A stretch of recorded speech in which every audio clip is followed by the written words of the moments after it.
পরদিন অন্তুর ডাক পড়ল প্রফেসর ইউসুফ সিরাজের কক্ষে। কক্ষে প্রবেশের পথে পিয়ন থামালো। দাঁড়ান আপনি। স্যার বিজি আছে, মিটিং চলতেছে ভিতরে। কিন্তু প্রফেসর নিজেই ডেকে নিলেন অন্তুকে। ভেতরে আসতে দাও ওকে। ভেতরে প্রবেশ করে সে সালাম জানালো। ইউসুফ সিরাজি মাথা নাড়ালেন। এসো। কক্ষের পরিবেশ শীতল নিঃশব্দ। কয়েকজন শিক্ষক ও কিছু দূরে দুজন সিনিয়র চুপচাপ দাঁড়িয়ে আছে, মূর্তির মতো। বসে যে কেউ নেই তা নয়, বসে যে লোকটি সিরাজি সাহেবের টেবিলের সঙ্গে লাগোয়া একটি চেয়ারে। অন্তুর পদার্পণ তাকে সামান্য উদ্দীপিত করেনি। দৃষ্টি অবধি কাঁপেনি তার আগমনে। সে মনোযোগ সহকারে একটি কাজ করছে। বাঁ হাতের অনামিকা আঙ্গুলের রূপোর আংটিটা আঙ্গুলের মাঝেই ঘুরাচ্ছে, কিন্তু দৃষ্টি সেদিকে নেই। ঠান্ডা দৃষ্টি মেঝের উপর। বলবান লম্বা দেহ, সাদা দবদবে পাঞ্জাবি, যেটার অধিকাংশ ঢাকা পড়েছে গায়ে জড়ানো শালে। লোকটাকে অন্তু চেনে। ছাত্র পরিষদের একতলা বিল্ডিং এর সামনে এক গাদা ব্যানার লাগানো, সেই সবে এই লোকটার ছবি রোজ ছাপা হয়তো। নাম হামজা পাটোয়ারি। অন্তুর কেমন অস্বস্তি হয়েছিল এই পর্যায়ে। ইউসুফ সিরাজি জিজ্ঞেস করলেন, গতকাল কি হয়েছিল? অন্তু দীর্ঘশ্বাস ফেলল। আমাকে র‍্যাগ দেওয়া হয়েছিল স্যার। প্রফেসর বিরক্ত হলেন। সে তো আর নতুন কিছু নয়। তুমি কি করেছ? আমাকে সিগারেটে টান। আহ, ব্যাপারটা শুনতে মোটেই আগ্রহী নন প্রফেসর। এটা কোনো গটা করে শোনার মতো ঘটনা নয়। বিরক্ত হলেন তিনি। তুমি কি করেছ সেটা বলো। অন্তু স্যারের সম্মানের বিনয়ের সঙ্গে তবে দৃঢ় কণ্ঠে বলল, আমাকে ধূমপান করতে বলা হয়েছিল স্যার, আর তাতে অভ্যস্ত নই আমি। তাই সিগারেটটা নিয়ে ফেলে পা দিয়ে নষ্ট করে দিয়েছি। সিনিয়র দুজন কেসে উঠল। শিক্ষকদের দৃষ্টি সরু হলো। সিরাজি সাহেব মারি শক্ত করে চশমা ঠিক করতে করতে আর চোখে একবার হামজাকে দেখে নিলেন। ওহো, হামজার হেলদোল নেই। হামজা খুব মনোযোগে তার হাতের আংটির সঙ্গে খেলছে। ইউসুফ সিরাজি দমকে উঠলেন। এই শিখেছ? কার সঙ্গে এই আচরণ করেছ কোনো জ্ঞান আছে সেই বিষয়ে? অভদ্র আনকালচারড মেয়ে। সিনিয়রদের সঙ্গে এই আচরণ শিখেছ এতদিনে? ভার্সিটিতে আসো বেয়াদবি শিখতে? আদবের বালাই নেই ভিতরে? তুমি জানো এতে তোমার অ্যাডমিশন ক্যান্সেল হতে পারে? জানো? অন্তু বোকার মতো অবাক হলো। সে নেহাত অনভিজ্ঞ বলেই অবাক হলো, নয়তো এমন স্বাভাবিক ঘটনায় অবাক হওয়ার কিছু নেই। নাম কি? মেহজাবিন আরমিন অন্তু। বাবার নাম? একটু ভয় হলো অন্তুর। এইসব আব্বুর কানে গেলে? আব্বুর যদি প্রেসার বাড়ে? সম্মানে আঁচ লাগবে আব্বুর। এখানে অন্তুর দৃঢ়তার শেষ এবং অসীম দুর্বলতার শুরু। তার দৃষ্টি সচেতন হলে সে দেখতে পেত এই পর্যায়ে হামজার নজর সামান্য উঁচু হয়ে তার উপর পড়েছে। গভীর চোখ দুটো হাসতে চাইছে। অন্তুর পা থেকে মাথা অবধি খুব সযত্নে মেপে নিয়ে চোখ দুটো আবার মেঝেতে আটকেছে। অন্তুর আব্বুর নাম বলল, আমজাদ আলী প্রামাণিক। স্কুল মাস্টার আমজাদ নাকি? জি। এখনো মাস্টারি করে? জি না, রিটায়ার করেছে বছর খানেকের মতো। ইউসুফ সিরাজি লম্বা শ্বাস ফেলে আস্তে করে হামজাকে জিজ্ঞেস করলেন, হামজা, তুমি কিছু বলবে? হামজার মনোযোগে বিঘ্ন ঘটালো না প্রফেসরের ডাকে। কিছু মুহূর্ত পরপর খুব অলসতার সঙ্গে আংটি থেকে ডান হাতখানা তুলে তর্জনী ও মধ্যমা আঙ্গুলে নেড়ে সামান্য ইশারা করলো। অন্তুকে বের হয়ে যেতে অনুমতি দিল নাকি খুব অগ্রাহ্যতার সাথে আদেশ করলো তা বলা মুশকিল। তা বলে চোখ তুলে দেখলো না একটাবারও। কক্ষ থেকে বেরোবার পরেও অন্তুর হৃদস্পন্দন স্বাভাবিক হতে সময় নিল কিছু। হৃদস্পন্দন বাড়ার মতো উল্লেখযোগ্য কিছু ঘটেনি। অনুল্লেখ্য ব্যাপারটুকু হৃৎপিণ্ডে অস্থিরতায় মিশে থাকাই ভালো। এর আগে কখনো এমন নিকট দূরত্বে হামজার সঙ্গে দেখা হয়নি। সামনাসামনি আজ প্রথম সাক্ষাৎ। ফ্যাকাল্টি অব এগ্রিকালচার বিল্ডিং পেরিয়ে শহীদ মিনার চত্বর। সেখানে এক সিনিয়র মেয়ে ডাকলো অন্তুকে। মেয়েটির নাম তানিয়া। তানিয়া জিজ্ঞেস করলো, গতকাল আবার কি হয়েছিল তোমার সঙ্গে? অন্তু বসলো সিঁড়ির ওপর। শরীরে কিছু দুর্বলতা অনুভূতি হচ্ছে। সে বলল, গতদিন আবার? কেন, এর আগেও কি কিছু ঘটেছিল নাকি ভার্সিটিতে? তানিয়া জিজ্ঞেস করলো, কোন ইয়ারে যে তুমি? Second year. ও আচ্ছা, ছুটিতে ছিলে তোমরা। ভার্সিটিতে হওয়া কি আর কোনো কমতি আছে? একের পর এক হয়ই। তোমার কি হয়েছে গতদিন জয় আমিরের সঙ্গে? অন্তু চিনল না জয় আমির। প্রশ্নটা খুব অপছন্দের হলো তানিয়ার। বিরক্ত হলো সে। 2 বছর ভার্সিটিতে পড়েছ, এবার কি বলবে জয় আমিরকে চেনো না? ভার্সিটির ছাত্রলীগের সম্পাদককে চেনো না? আচ্ছা, কাউন্সিলরের ছেলে, ছাত্র সংসদের সভাপতি হামজা পাটোয়ারিকে চেনো? জি চিনি। তো জয় আমির কে? হামজার ফুফাতো ভাই জয় আমির। তানিয়া অন্তুর আনমনা ভাবটা পছন্দ করলো না। তার মনে হলো সে চেনাতে পারেনি জয় আমিরকে। আর একটু বিশদভাবে বর্ণনা দরকার। সে বলল 2 বছর আগে এখান থেকে অনার্স শেষ করেছে। শ্যামলা বর্ণের, লম্বা করে, থুতনির কাছে একটা তিল আছে, গলায় চেন, তাতে যে লেটার আছে, ডান হাতে ঘড়ি পরে আর বাম হাতে ব্রেসলেট। কাল তো দেখা হয়েছিল, মনে আছে? অন্তুর মনে আছে। লোকটা ঝুঁকে উঠে এসেছিল অন্তুর উপর। বুকের উপর পরে থাকা চেইনের লকেটটা অন্তুর শরীর স্পর্শ করেছিল। সে দীর্ঘশ্বাস ফেলে আস্তে করে বলল, চিনেছি। কি করেছে ওরা তোমার সঙ্গে? তানিয়ার সুরে গোপনীয়তা রক্ষার তাগিদ। খুবই সচেতন সে। ভয়াবহ রহস্যের ব্যাপারে খোঁজ চালাচ্ছে সে। অন্তু বলল, বিশেষ কিছু নয়, র‍্যাগ দিয়েছিল। এবার তানিয়া আরো সতর্ক হয়ে উঠল। আরে লজ্জা পাচ্ছ কেন? আমি কাউকে কিচ্ছু বলবো না। এইসব হতেই থাকে। বলো কি করেছে ওরা তোমার সঙ্গে? অন্তু অবাক হলো। আশ্চর্য, লজ্জা পাওয়ার প্রশ্ন কেন উঠছে? বললাম তো, সাধারণ র‍্যাগ দিয়েছে। আর কি সব হয়ে থাকে? তানিয়ার হাসি পাচ্ছে, খুব বিদ্রূপের হাসি। রাগও হচ্ছে অন্তুর নাদানিতে। কেন, তুমি জানো না র‍্যাগিং এ মেয়েদের সাথে কি কি করা হতে পারে? আন্দাজ আছে। তবে আমার সঙ্গে তেমন কিছু হয়নি। তানিয়া বোকা নয়। জয় আমিরের হাতে পড়েছিল অথচ তেমন কিছু হয়নি, এটা বিশ্বাস করার মতো বোকা অন্তত সে নয়। সে বলল, তাই নাকি? যাক, তা যদি সত্যি হয় তো ভালো। কিন্তু তুমি কি করেছ? তোমাদের নিয়ে কানাঘুষা চলছে ভার্সিটিতে। তোমার সাহস বেশি হয়েছে নাকি? কানাঘুষা? কানাঘুষার মতো তো কিছুই হয়নি। এছাড়া সাহসের কিছু নেই এতে। যা আমার পছন্দ নয় তাতে আমি সাফ মানা করে দিয়েছি। তোমার তো মাথায় দোষ আছে মনে হচ্ছে। তুমি সিনিয়রের সাথে বেয়াদবি করে এসে বলছো কানাঘুষার কিছু হয়নি। হয় তুমি পাগল, নয়তো বোকা, অথবা দুঃসাহসী বলা যায়। কিন্তু এখানে দুঃসাহস টেকার না। তুমি সিনিয়রদের সাথে এরকম অবাধ্যতা করলে কোন সাহসে? জয় আমিরকে তুমি আসলেই চেনো না? হামজা পাটোয়ারিকে চেনো না? অন্তু মনে মনে বলল, ঘাস কাটতে আসি না, এবং এসব পঙ্গপালদের খবর রাখতে তো অবশ্যই না।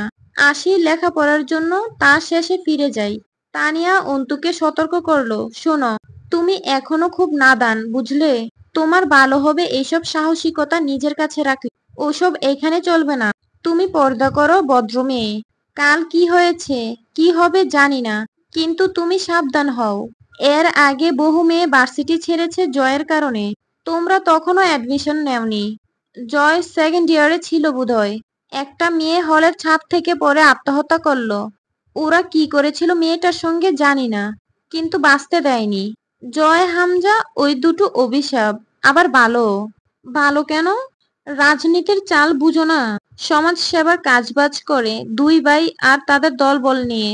পুরো ছাত্র সংগঠনের বেশ ভালোই যোগান দেয় দুজন। ত্রাণ, চিকিৎসা, স্বাস্থ্য, দুর্যোগ এসবে বহুত অবদান আছে ওদের। অঞ্চলের নাম ডাক ভালোই হামজার। কিন্তু জয় আমির সেরকম না। অন্তুর চোখের সামনে হামজার শীতল চোখে মেজের দিকে তাকিয়ে থাকার দৃশ্যটা ভেসে উঠল। সে তানিয়াকে জিজ্ঞেস করলো, কিছু হয়েছে আবার ভার্সিটিতে? শুধু রাজনৈতিক ছাড়াও অন্য কিছু? আমরা তো ছুটিতে ছিলাম। বঙ্গমাতা হলের আয়া সালমা খালাকে চেনো? দেখেছি। হামজা ভাইয়ের নিজস্ব যে ক্লাবটা আছে না, ওটা চেহেলগাজী মাজারের ওদিকে। সেই ক্লাবের পাশেই থাকে সালমা খালা। কয়েক বছর আগে ওনার ছোট ছেলের অ্যাক্সিডেন্ট হয়ে সেই ক্ষত থেকে ক্যান্সার হলো। তার চিকিৎসায় খালা নাকি ওই বাড়ির জায়গাটা বিক্রি করে দেয়। বিক্রিটা আবার কেমন শোনো, পাওয়ার দলিল করা। মানে হলো, ওই জমির বিনিময়ে যে টাকাটা সে নিয়েছিল, একটা নির্দিষ্ট সময়ের মধ্যে সেই টাকাটা লাভ সুদ সহ পরিশোধ করতে পারলে ওই জমিটা সে ফেরত পাবে। কিন্তু পারেনি পরিশোধ করতে, আর জমিটা বিক্রি করেছিল রজন আজগরের কাছে। ওরা কেমন লোক, কারা ওরা, তা না জানলে আর কিছু বলার নেই তোমাকে। তো রজন আজগরের ভাতিজা পলাশ আজগর তাগাদা দিচ্ছিল বাড়িটা খালি করার, কিন্তু খালার যাওয়ার জায়গা নেই। তো উনি আরো কিছু সময় চান, সেই সময়ের মধ্যে টাকা পরিশোধ করে বাড়ি ফেরত নেবেন, আর না হয় চলে যাবেন। সেজন্য হামজা পাটোয়ারিকে ধরেছেন। হামজা ভাইয়ের আব্বা তো কাউন্সিলরও। তো হামজা ভাই কাউন্সিলর সব মিলে একটা সালিশ বিচার হয়েছিল, কিছু সময় দেওয়া হয়েছিল, তার মধ্যে সালমা খালা টাকা দিতে পারেনি, জায়গাও খালি করেনি। এখন কয়দিন হলো খালার মেয়ে আখিকে পাওয়া যাচ্ছে না। অন্তুর গলা শুকিয়ে এলো। পাওয়া যাচ্ছে না মানে? আর এসব কি সবাই জানে? তাহলে পলাশ আজগর আর হামজা পাটোয়ারিকে ধরছে না কেন কেউ? চুপ, চুপ করো, আস্তে কথা বলো। পাগল নাকি তুমি? মরবে? কে কাকে কি বলবে? লোক এত খবর কিভাবে জানবে? আমার হলের খালা, তাই আমি একটু ভিতরের খবর জানি। তোমাকে শুধু সতর্ক করার জন্য বললাম। তুমি যে দুঃসাহস দেখিয়েছ, এখনো সময় আছে, সাবধান হও। তাছাড়া এখনো কেউ জানে না আঁখি কোথায় বা কে কি করেছে। অন্তু উদ্ভ্রান্তের মতো উঠে এলো, মাথাটা বার হয়ে এলো। তানিয়া খুব শাসিয়ে দিল, এইসব যেন কাউকে না বলে, খবরদার না। অন্তুর চোখের সামনে কল্পিত এক অপরিচিতা কিশোরীর চেহারা ভাসতে লাগলো। তার মনে হলো তার খুব কাছের কেউ অপহৃত হয়েছে। কি হয়েছে সে অপরিচিতার সঙ্গে? কোথায় আছে সে? এরপর আর 2 দিন ভার্সিটিতে গেল না অন্তু। আব্বু জেলায় নেই। এই পরিস্থিতিতে তার সাধ্য হলো না একা ভার্সিটিতে পা রাখার। 2 দিন প্রত্যেক ওয়াক্তে নামাজে সে এক কিশোরীর জন্য প্রার্থনা করলো। রাতে ঘুম এলো না, পড়ায় মনোযোগ এলো না। পরদিন কুষ্টিয়া থেকে ফিরল মার্জিয়া। তখন খাড়া দুপুর। অন্তু গোসল সেরে এসে সবে তোয়ালে থেকে চুল ছেড়েছে। রাবেয়া জোহরের নামাজে বসেছেন। মার্জিয়া সঙ্গে এনেছে এক ভারী ব্যাগ। তাতে কিছু টাটকা শাক সবজি দেখা যাচ্ছে। পুঁই শাক, কয়েক আঁটি লাল শাক, গাছের লাউ, এক ফালি মিষ্টি কুমড়া, নতুন বানানো কলাই ডালের বড়ি, ধনেপাতা। ব্যাগটা মার্জিয়া ধূপ করে মেঝেতে রাখলো। অন্তু ব্যাগটা হাতে তুলে নিয়ে জিজ্ঞেস করলো, অন্তিক আনতে যায়নি? একা এলেন? মার্জিয়া জবাব দিল না। অন্তু আবার বলল, আপনি বোরকা খুলে গোসল করে আসুন, আমি নামাজটা পড়ে আসি, এরপর একসাথে খাবো। মার্জিয়া খ্যাক খ্যাক করে উঠল, এই নাটক করবা না তো অন্তু, সহ্য হচ্ছে না গায়ে। অন্তু স্বাভাবিকভাবে বলল, ঠিক আছে, গায়ে একটু ঠান্ডা পানি ঢেলে আসুন, ভালো লাগবে। ছেদ করে উঠল মার্জিয়া, তোমার মতো ডাইনির মুখে এর চেয়ে ভালো পরামর্শ শোনার আশা রাখি বা কই আমি। কথাই বলো গা জ্বালানো সব। কি হয়েছে, ক্ষেপে আছেন কেন? কার রাগ আমার উপর দেখাচ্ছেন? তোমার মতো মাতারি ননদ থাকতে রাগ আর কার উপর হবে? অন্তু দীর্ঘশ্বাস ফেলল। তার কণ্ঠস্বর কড়া হয়ে উঠল, মুখ সংযত করুন আপনার। আপনি জানেন বেশিক্ষণ আমি আপনার অহেতুক কথাবার্তা নিতে পারবো না। কি করবা তুমি? আমার বোনের সংসার যেভাবে খাইতে লাগছো তোমরা, আমারও তাড়াবা নাকি এইখান থেকে? তুমি জানো অন্তু, আমার মেজাজে সব সময় আগুন জ্বলে। তুমি সামনে আসলে মনে হয় কেরোসিন ঢেলে পড়লো। আমি কবে জানি পাগল হয়ে যাব। অন্তু যথাসম্ভব শান্ত স্বরে বলল, অকারণে এমন কর্কশ ব্যবহার করলে মনে শান্তি থাকবে না, এটাই স্বাভাবিক। এই যে বললেন আমাকে দেখলে আপনার রাগের আগুনে কেরোসিন ঢেলে পড়ে, এর কোনো কারণ আছে আপনার কাছে? চুপ। তোমার এত মিঠি মিঠি জ্ঞান তো আমি চাইনি অন্তু। আমার জীবনটা জাহান্নাম বানাতে তোমাদের সবার যত আয়োজনই যথেষ্ট। তার উপরে আর ভালো মানুষই দেখাইতে আইসো না। রাবেয়া জোহরের নামাজে বসেছিলেন, দ্রুত সালাম ফিরিয়ে উঠে এলেন। কি হয়েছে মার্জিয়া? কি সব কথা এসব? এমন করতেছো কেন? মুখ জামটি মারল মার্জিয়া। শখ আমার খুব যে, তাই। অন্তু বলল, বনিতা না করে বলুন আমি কি করেছি। আপনার শখ পরেও মেটাতে পারবেন। আপনি কি একটা নোংরা ভাষা ব্যবহার করলেন, তার উপযুক্ত কারণ দেখান। অর্ডার নাকি তোমার? অনেকটা তাই। ফাসেকের মতো মুখ ফসকে ফট করে এমন কিছু বলে ফেলবেন যা আমার আত্মমর্যাদা ও চরিত্রকে আঘাত করবে, সেটা তো এমনি এমনি ছেড়ে দেয়া যায় না ভাবি। উপযুক্ত ভিত্তিসহ ব্যাখ্যা করুন আপনার ভাষাটাকে। মাতারি কি, এবং সেটা আমি কিভাবে? মুখ বিকৃত করলো মার্জিয়া। ওকালতি ভালোই শিখেছ, হ্যাঁ? কথাবার্তা এমন বলো যেন গোটা দুনিয়াটাই তোমার আদালত। তুমি মাতারি কেমনে জানো না তুমি, না? আমার বোনের সংসার তোমার জন্য যদি ভেঙে যায়, তখন দেখবা আমি তোমারেও এই বাড়িতে শান্তিতে থাকতে না দিয়ে কেমন হিড় হিড় করে টেনে বের করে দিয়ে আসি। রাবেয়া গর্জে উঠলেন এবার মৃদু স্বরে। আমার মেয়েকে বের করার বা রাখবার তুমি কে? আমার মেয়ের বাপ মা মরে যায় নাই এখনো, যে তুমি আমার মেয়েকে বাড়ি থেকে বের করবা।